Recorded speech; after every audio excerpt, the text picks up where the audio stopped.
No proovime edasi.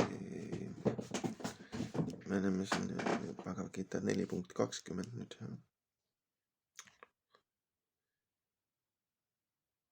Jättes maha siis kiindumuse ja klammerdumise oma tegevuste ja tööde tulemustesse. Alati siis rahul ja iseseisev. Ta ei soorita enam, ta ei soorita siis tulemustega tegevust enam, jah. Kuigi siis seotud erinevate ettevõtmistega. Siin jätkub see kirjeldus siis mehest, kellel on täielikud teadmised, jah.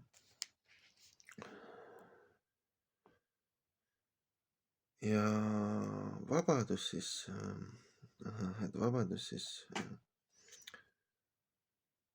nendest tegevuste ahelatest. See on võimalik ainult siis Krishna teadvuses. Kui keegi teeb midagi ainult Jumala jaoks siis, või kõike ainult Jumalale, ainult Krishnale.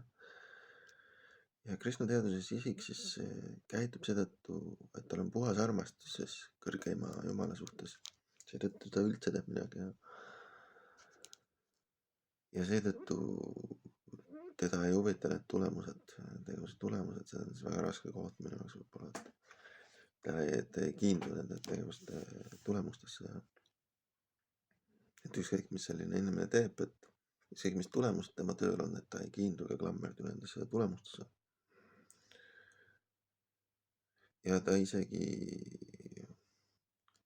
ei kiindu siis oma isiklikusse ellujäämisse, oma maisesse varasse, oma maisesse kehasse ja jätab kõik selle Jumala hooleks.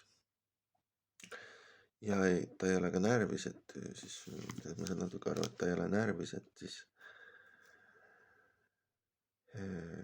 igast mingit kinnisvara endale soetada või et maiste asjade pärast muretseda või mingit raha endale panka koguda. Ta ei ole selle pärast närvis.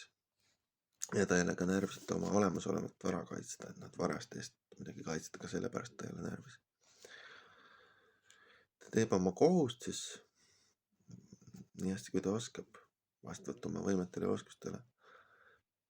Annab oma parima kogu aeg ja jätab kõik Jumala hooleks, jätab kõik ülejäänud Jumala hooleks.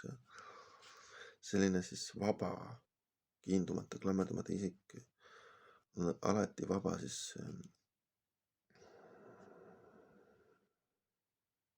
headest ja halbadest tegevuste tulemustest. Ja see näeb välja nii, nagu ta peaaegu nagu ei teekski midagi.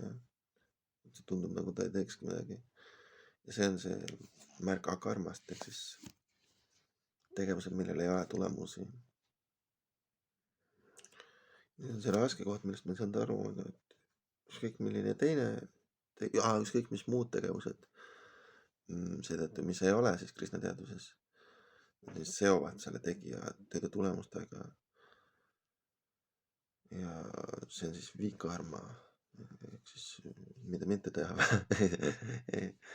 ei tea, nagu enne selgitatud, ehk siis mina saan sellest niimoodi aru, et tuleb anda oma parim, pühendada oma tööviljad Jumalale, jätta kõik tulemused Jumala oleks ja anda oma parim vastavalt oma oskustele siis igal alal ja mitte kiinduda tulemustesse ja see on siis väga raske koht, aga seda on võimalik kindlasti harjutada, ma saan aru. Ja siin ta ütleb just, et Krishna teadvus on see väljapääsude, et see on see ainuke tee siis, kuidas me saame seda vabaks siis nendest